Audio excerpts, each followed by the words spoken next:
아침 우리에게 주시는 하나님의 말씀 잠언 24장입니다.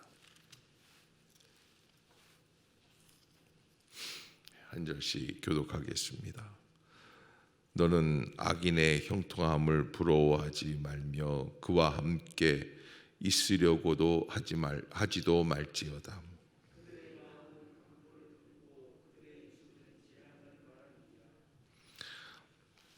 집은 지혜로 말미암아 건축되고 명철로 말미암아 견고하게 되며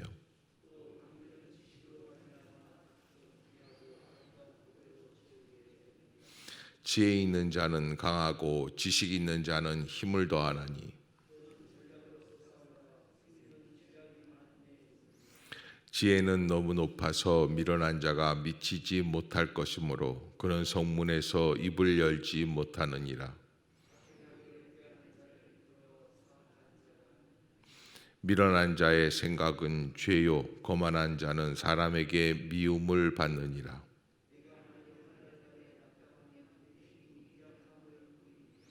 너는 사망으로 끌려가는 자를 건져주며 살육을 당하게 된 자를 구원하지 아니하려고 하지 말라.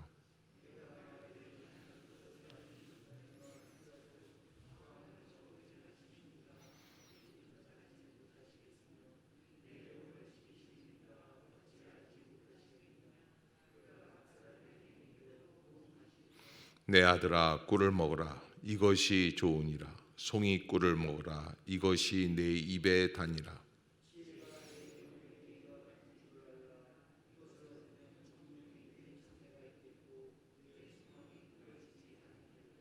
악한 자여 의인의 집을 엿보지 말며 그가 쉬는 처소를 헐지 말지니라.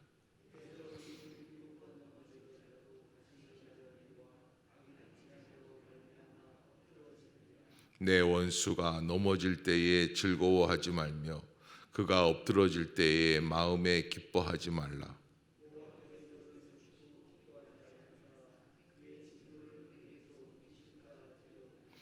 너는 행악자들로 말미암아 분을 품지 말며 악인의 형통함을 부러워하지 말라.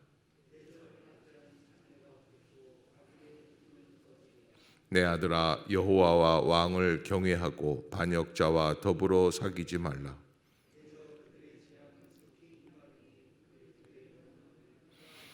이것도 지혜로운 자들의 말씀이라. 재판할 때에 낯을 보아주는 것이 옳지 못하니라.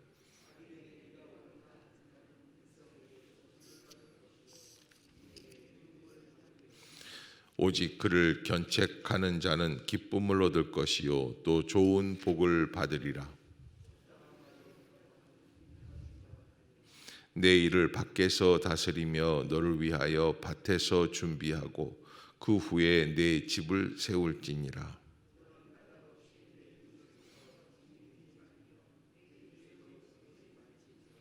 너는 그가 내게 행함 같이 나도 그에게 행하여 그가 행한 대로 그 사람에게 갚겠다 말하지 말지니라.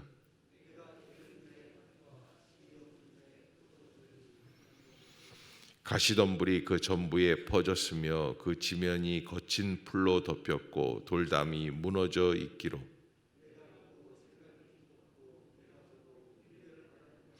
내가 좀 더 자자 좀 더 졸자 손을 모으고 좀 더 누워 있자 하니 내 빈궁이 강도같이 오며 내 곰핍이 군사같이 이르리라.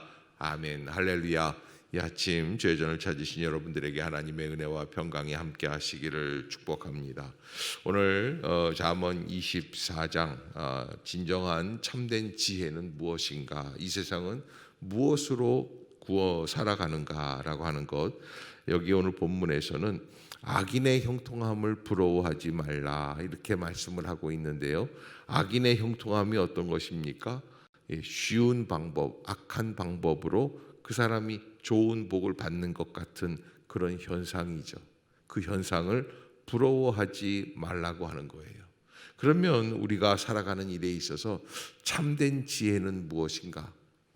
그거는 현상이 아니라 본질을 의미하는 거예요. 현상은 무엇입니까?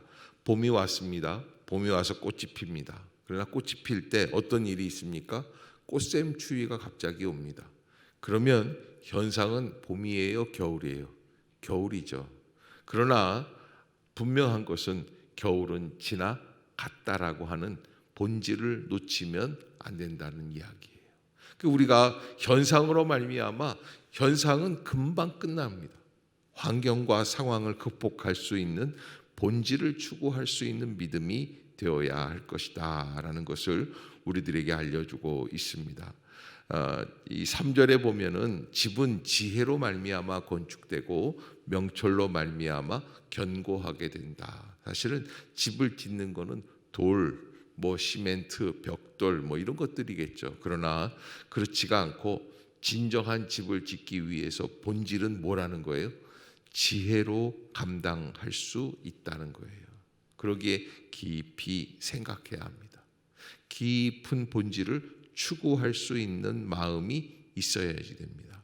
그래서 오늘 본문 5절에 지혜 있는 자는 강하고 지식 있는 자는 힘을 더한다. 너는 전략으로 싸우라. 승리는 지략의 마음에 있느니라. 그러니까 인생을 살아갈 때 우리의 인생을 살아갈 수 있는 하루를 살아가는데도 전략이 필요합니까? 안 필요합니까? 필요하다는 거예요. 우리가 오늘 새벽에 나와서 새벽잠을 자지 못하고 나와 기도하는 이유도 하나님의 전략이 무엇인가, 내가 인생을 어떻게 살아가야 할 것인가 라는 것을 깊은 은혜 가운데서 받기 위함인 줄로 믿습니다. 대충 느끼는 대로 돼 있는 대로 형편되는 대로 살아가는 것이 아니라 정말 전략을 짜고 그 전략 안에서 어떻게 살아가야 할 것인가. 우리 인생의 전략은 무엇입니까? 예수 그리스도의 십자가입니다. 나는 죽고 예수가 사는 것이 우리의 인생의 전략이죠. 나는 아무것도 아닙니다. 오직 예수만이 영광을 받아야만 합니다 라고 하는 것이 우리의 전략입니다. 왜? 그렇게 싸웠을 때 백전백승하는 모습들을 보아왔기 때문에 그렇습니다. 대부분 많은 사람들은 자기의 지혜를 높이려고 합니다. 자기를 드러내려고 합니다. 자기를 과시하려고 합니다. 그러나 그렇게 싸우는 사람들은 백전백패하게끔 되어 있습니다. 예수 그리스도의 원칙보다도 더 나아가서 세상을 살아내는데도 분명히 십자가의 전략이 필요하다라고 하는 사실입니다. 하나님께서 우리에게 십자가에서 자기 아들을 죽이시는 것은 그것은 하나님만 갖고 계시는 무슨 특별한 증세 모습이라기보다 예수 그리스도를 믿는 모든 사람들이 그렇게 따라오라는 거예요. 그래서 바울은 그 모습을 보면서 이런 고백을 하죠. 내가 그리스도와 함께 십자가에 어떻게 됐어요? 못 박혔나니. 그런즉 이제는 내가 산 것이 아니라 오직 내 안에 그리스도께서 사신 것이라. 이제 내가 육체 가운데 사는 것은 나를 사랑하사 나를 위하여 자기 자식 자기 아들을 버리신 하나님의 아들을 믿는 믿음으로 사는 것이다. 이렇게 말씀을 하고 있어요. 우리가 함께 추구하는 것 가운데 어떤 전략으로 살아가야지 될까 하는 것, 나의 인생에 나의 권한, 나의 탐욕, 나의 욕심, 나의 욕망 이런 것들로 하다 보면 반드시 어렵게 되어 실패하게끔 되어 있다라고 하는 것을 보게 되는 거죠. 우리가 인생의 승리자 같지만 실패자들이 있죠. 그래서 정말 하나님 앞에서 온전치 못한 모습으로 실패했던 인생들이지만 예수 그리스도를 만남으로 다시 성공한 사람들, 그런 사람들이 바로 예수 그리스도를 만난 사람들이 되는 것이죠. 자, 우리가 어떻게 살아가야지 되는가? 15절을 한번 같이 한번 보겠습니다. 시작. 악한 자여 의인의 집을 엿보지 말며 그가 쉬는 처소를. 악한 사람은 대체적으로 어떻게 합니까? 엿보는 거예요. 정탐하는 거예요. 눈치를 보는 거예요. 그 사람들이 하는 일들이 뭐 어떻습니까? 그 의인이 쉬고 있는 집 처소를 헐어버리고 빼앗아 버리려고 하는 거예요. 그러면 자기께 되는 것 같죠. 그러나 그렇지 않다는 거예요. 16절에 왜 안 되는지에 대한 원리가 인생을 살아가는 원리가 있어요. 16절 시작. 대저 의인은 7번 넘어질지라도 다시 일어나리니 악인은 재앙으로 말미암아 엎드러지느니라. 아멘. 여러분, 우리가 정말 하나님을 추구하고 하나님으로 말미암아 살아가는 사람이냐? 그렇다면 7번 넘어질지라도 8번째 다시 일어나는 거죠. 우리나라에도 그런 말이 있죠. 뭐예요? 7전8기라는 거예요. 다시 일어날 수 있는 거예요. 그러나 악인은 재앙이 오는 날에 완전히 엎드러지게끔 되어 있다. 이게 원칙이에요. 악인이 의인의 집을 탐하고 그 초소를 헐어버림으로 말미암아 그 집이 내 집이 되는 게 아니라는 거예요. 그 전에 그 이전에 문제가 있어요. 너는 무엇을 추구하면서 살아가고 있는가? 그래서 우리가 인생을 살면서 17절에 보면 네 원수가 넘어질 때 즐거워하지 말며.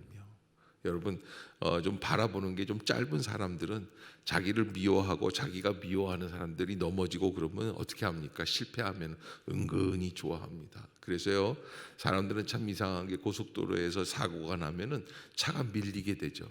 그런데요, 여러분, 사실 웬만큼 정리가 되면, 막혔던 길들이 뚫리게 되면 밀릴 일이 하나도 없어요. 그냥 옆으로 지나가면 돼요. 근데 그래도 밀려요. 왜 그럴까요? 구경하느라고 밀리는 거예요. 누구네 집이 불이 나면은요, 혀를 차면서 계속 또 보고 있습니다. 그래서 제일 재미있는 게 싸움 구경하고 불 구경이래잖아요. 근데 인생을 살아가면서 우리가 그런 식으로 살아가서는 안 된다라는 거예요. 다른 사람들이 넘어질 때 즐거워하지 말고 엎드러질 때 마음에 기뻐하지 말고 오히려 하나님께서 어떻게 하실 것인지 18절에 이렇게 돼 있어요. 시작. 여호와께서 이것을 보시고 기뻐하지 아니하사 그의 진노를 오히려 누가 넘어지는 거 즐거워하고 이런 거 바라보고 있다가는 그 재앙이 누구에게로 넘어온다는 거예요? 나에게로 넘어올 수 있다는 거예요. 그런 것을 볼 수 있는 지혜의 눈이 필요하다는 거예요. 그래서 인생을 살아갈 때 내가 인생에서 내가 괴로워하고 내가 힘들어하는 게 무엇인가? 다른 사람들의 탓을 돌리죠. 잘 되면 내 탓, 안 되면 남의 탓이에요. 그런데 하나님께서는 우리에게 참된 지혜 속에서 이렇게 살라는 거예요. 19절을 한번 보면 너는 행악자들로 말미암아 분을 품지 말며 악인의 형통함을 부러워하지 말아라. 행악자들로 말미암아 분을 품지 말고 또 악인의 형통함을 부러워하지 말아라. 왜 그렇습니까? 이것은 현상이라고 그랬죠. 잠깐이면 지나가는 거예요. 더군다나 21절에도 의미 있는 말씀이 있어요. 대저 행악자는 장래가 없겠고, 행악자는 장래가 없고, 또 반역하는 자는 어떻게 돼요? 반역자와 더불어 사귀지도 말아라. 왜? 어차피 그 사람은 그 사람의 인생은 여러분 반역자가 어떤 사람들입니까? 봉기하자. 일어나자, 다 때려 엎자, 뭐 이런 거 아니겠어요? 왕이 잘못했다.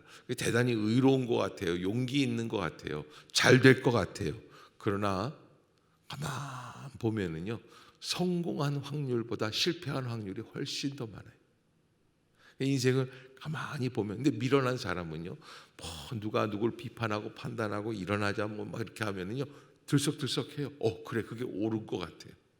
그런데 그런 식의 의에 있어서 우리가 조심해야지만 된다라고 하는 것이죠. 그래서 우리가 진정으로 살아갈 수 있는 길은 무엇일까? 24절, 25절을 한번 보겠습니다. 시작. 악인에게 네가 옳다 하는 자는 백성에게 저주를 받을 것이요 국민에게 미움을 받으려니와 오직 그를 견책하는 자는 기쁨을 얻을 것이요 또 좋은 복을 받으리라. 아멘. 그래서 정말 선악을 가만히 많이 잘 살펴보고 무조건 누구든지 이기는 사람이 내 편이다 식으로 잘못된 사람도 그저 자기 것으로 세워주고 이렇게 하는 것들은 잘못된 길이라는 거예요. 어떠한 것인지 진정한 가치를 볼 수 있는 눈이 열려야지만 된다. 그래서 26절이 있어요. 26절이 인생을 살아가면서 제일 어려운 얘기들이 질문이 올 때 대답하는 일들이 참 어려워요. 그러나 이 잠언은 이렇게 얘기합니다. 26절 시작. 적당한 말로 대답하는 것은 입맞춤과 같으니라. 아멘. 이스라엘 사람들은 남자든 여자든 만나면 입을 맞춥니다. 입을 맞춘다는 게 입과 입을 맞추는 게 아니라 그냥 볼에다가 이렇게 하고서는 대는 거예요. 볼과 볼을 이렇게 대면서 이렇게 뽀뽀 소리를 내는 거예요. 그런데 이게 무슨 얘기냐면 정말 그 다른 사람들에게도 참 기쁘고 반가운 표시가 되는 거예요. 그런데 어떤 말로 대답해야지 돼요? 적당한 말로 대답하는 거예요. 그런데 좀 미련한 사람들은요, 극단적인 말을 해줘야지 돼요. 좋아하는 건 너무 좋다고 그러고 또 싫어하는 사람은 아예 쌀쌀 맞고, 그렇게 살아가는 것은 진정한 지혜가 될 수 없다는 거예요. 그래서 적당한 말, 지혜로운 말, 그리고 정말 잘못된 사람은 따끔하게 알려줄 수 있는 그런 지혜의 영을 갖고 있는 사람들이 참 복된 사람이다 하는 것을 우리에게 알려주고 있는 것이죠. 자, 우리의 마음을 다시 한번 회복하고 하나님 앞에서 참된 길로, 승리의 길로 나아갈 수 있는 것, 그것이 무엇인가? 30절부터 마지막까지 이렇게 쭉 결론이 되어 있는데요. 30절, 31절 한번 읽어봅시다. 시작. 내가 게으른 자의 밭과 지혜 없는 자의 포도원을 지나며 본즉 가시덤불이 그 전부에 퍼졌으며 그 지면이 거친 풀로 덮였고 돌담이 무너져 있기로. 여러분, 게으르게 사는 것만큼 악한 것이 없다라는 거예요. 그래서 우리가 어떤 것이 지혜롭게 사는 그 길일까? 가장 중요한 것, 그것은 꾸준히 성실하게 자기의 삶을 감당해 나가는 것을 말합니다. 당장 집에 가서 이불부터 개고 설거지부터 하고 청소부터 하고, 그래서 집안을 깔끔하게 꾸며놓을 수 있는 마음이 있어야지 되는 거예요. 뭘 대단한 걸 하는 것 같은데 가만 보면은 아무것도 자기 주변 정리가 안 돼 있다.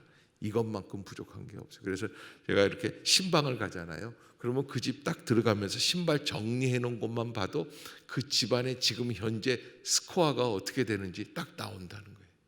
아, 이 집은 앞으로 복을 받겠구나. 아이고, 이 집은 글렀구나. 이거 보면 알 수 있어요. 그런데요, 저는 이렇게 보면은 그 깔끔하게 청소는 해도 못하는 게 하나 있어요. 마음 정리예요. 그래서 게으른 자의 밭과 지혜 없는 자의 포도원을 지나면서 보면 뭐가 덮여 있다고 그랬어요? 가시덤불이 덮여 있어요. 거친 풀이 덮여 있어요. 그래서 미련한 사람의 마음도 마찬가지입니다.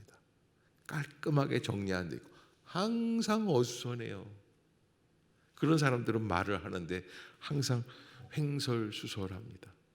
그래서 그분이 말하는 거나 그분이 생각하는 거나 그분이 표현하는 것들을 가만 보면 10년 뒤에 이 사람은 잘 살 건지 못 살 건지 대충 견적이 나온단 말이에요. 여러분들은 웃을 줄 알았는데 굉장히 진지하게 듣고 있는데, 인생을 살아갈 때 그저 아무렇게나 기분 내키는 대로 살지 말고 어떻게 해야지 돼요? 하나님의 지혜를 가지고 그 지혜대로 살아나가야 돼요. 또 저는 여러분들에게 부탁드리고 싶은 거는 간절한 소망을 가지고 살아가라. 여러분, 마침내 일이 이루어지는 것은 어떤 사람들이 하느냐? 마침내 성공하는 사람들은 어떤 사람들이 하느냐? 간절한 사람들이 성공하게 되어 있어요. 정말 끝까지 포기하지 않고, 그래서 마침내 하나님의 일들을 이루어내고 하는 것들을 보면은 그 사람은 정말 간절한 사람들이 그렇게 되는구나. 일본에서 의지의 기업 인상을 받았던 쇼카키 야스히코라고 하는 사람이 있는데 특이한 집안이래요. 총 자기까지 37대가 의사였어요. 놀래는 법이 없네요. 37대를 의사로 지낸 사람들이 보통 사람, 도쿄대 물리학과를 졸업하고 의사로서 살아가는 사람이었는데 이 사람이 어느 날 모든 걸 다 포기하고 그리고서 레스토랑을 하나 내요. 근데 레스토랑을 하나 내는데 의사하던 사람이 레스토랑 하려니까 이게 잘 되겠습니까? 어느 날 술 취한 사람이 난로를 넘어뜨려 가게가 몽땅 타버리고 완전히 망해버리고 철저히 실패하고 스파게티 전문점을 열어서 의욕적으로 했지만은 기술은 이탈리아 가서 배우고 5년 동안 혼신의 힘을 쏟았지만은 맛은 뛰어났대요. 그러나 생각보다 판매는 저조했다는 거예요. 그러니까 여러분 가만 보면은요, 인생을요 실력만 있으면 다 성공할 것 같죠? 천만에 안 그렇습니다. 그러면은요 진짜 그런 말 있잖아요. 행복은 무슨 순이 아니잖아요. 그 말이 안 나왔을 거예요. 옛날에 어렸을 때 고등학교 때 1, 2, 3, 4등 있잖아요. 그러면 행복한 사람들도 다 그렇게 될 것 같죠. 절대 그렇지 않습니다. 나중에 사는 것 보면은요 꼴찌가 행복할 때도 있어요. 그러니까 여러분 지금 우리가 인생을 사는 그 쇼카키 야스히코라는 사람이 그렇게 해서 그 모든 것에 실패했지만 그러나 어느 날 결단을 하나 내립니다. 오늘부터 모든 음식값을 절반으로 내린다. 근데 이 말에 주변 사람들이 충격을 받았어요. 절반으로 내린다는 거예요. 야, 저 집에 한번 가보자. 하루아침에 체인점이 193개로 늘었다고 그래요. 남의 집 체인점이 늘었다고 그러는데도 놀라는 사람이 없죠. 몇 년 전에 매출액이 한 해의 매출액이 2,400억이었던 하루에 7억 원 이상 매상을 올리는 사업장이 되었다는 거예요. 그래서 그 쇼카키라고 하는 야스히코라는 사람한테 물어봤대요. 뭐냐, 사업에 성공하는 이유가 뭐냐. 그러니까 실력도 있어야 되고 맛도 좋아야지 되지만은 가장 중요한 게 뭐냐, 도전과 변화라는 거예요. 여러분 인생을 살아가면서 정말 마침내 도전해야 하는 그 순간을 놓치지 말고 새로운 일에 도전할 수 있어야지 돼요. 여러분 우리가 새벽 기도도 게으른 자에 대한 도전이다. 여기 오늘 성경에 보면은 뭐라고 되어 있습니까? 게으른 사람들은 어떻게 한다는 거예요? 좀 더 졸자, 좀 더 자자. 조금만. 그래서 여러분 망하는 사람들의 그 머릿속에는 무슨 얘기가 나오는 거예요? 자꾸 조금만 더 자자. 그래서 여러분 잠들어 있는 것 이것만큼 무서운 게 없어요. 어떻게 합니까? 제가 그래서 늘 좀 흉한 말을 하죠. 자빠져 잔다 그러는데 그러면 진짜 자빠지게끔 돼 있습니다. 일어나야지 돼. 일어나서 그냥 또 일어나서 아침에 일어나서 핸드폰만 하는 사람들이 있습니다. 여러분 교회 안 가고 그냥 일어나서 아침에 일찍 일어나면 대단히 승리할 것 같죠? 뭐 돈 더 많이 벌 것 같죠? 교회에 나와서 기도하고 말씀 듣고 하나님의 전략을 힘입는 거예요. 하나님의 지혜를 받는 거예요. 거기에 참된 은혜가 있어요. 저는 여러분들에게 정말 인생을 지혜롭게 사는 방법이 무엇이 있을까? 도전과 변화를 가지고 최선을 다해서 내게 주어진 인생을 최선을 다해 감당하자. 좀 더 자자, 좀 더 졸자, 손을 모으고 좀 더 누워 있자 하나. 내 빈궁이 강도같이 오며 내 곤핍이 군사같이 이르리라. 저는 어렸을 때 저희 집 앞을 청소를 합니다. 저는 취미가 청소입니다. 청소하면 참 이 마당을 쓸다가 골목을 쓸게 돼요. 골목을 쓸다가 어떻게 되는 줄 아세요? 나중에는 저 큰 한계까지 쓰게 됩니다. 우리 어머니는 항상 저보고 야 공부를 해라 그런 걸 하지 마. 그런데 나중에 가만 보니까 그게 오지랖이죠. 동네 방네 다 쓸고 다니는 거예요. 그걸로만 안 됩니다. 물을 틀어가지고 물 청소까지 싹 해놓습니다. 근데 그게 그렇게 기분이 좋을 수가 없어요. 공부는 어차피 못하는 거니까 동네 청소라도 한번 깨끗하게 한번 해보자. 목사를 하다 보니까 목사는 공부는 못해도 오지랖이 있으면 옆에 있는 성도들을 위해서 기도하고 함께 울고 함께 웃고 하는, 이게 적성에 딱 맞는 거더라고요. 너무 감사하더라고요. 여러분, 우리가 인생을 살면서 너무 자기 것만 잘하고 자기 공부만 잘하고 그렇게 하는 게 잘 되는 것 같고, 그러나 여러분, 그렇지 않을 때가 참 많이 있고요. 고난은 예기치 못한 순간에 내 앞에 닥쳐오게 됩니다. 그래서 이 고난의 파도를 뛰어넘을 수 있는 방법은 어디에 있을까요? 하나님 앞에 엎드려 기도하는 수밖에 없어요. 짐 심발라시라고 하는 브라질 목사님이신데, 그분이 그런 설교를 하신 적이 있어요.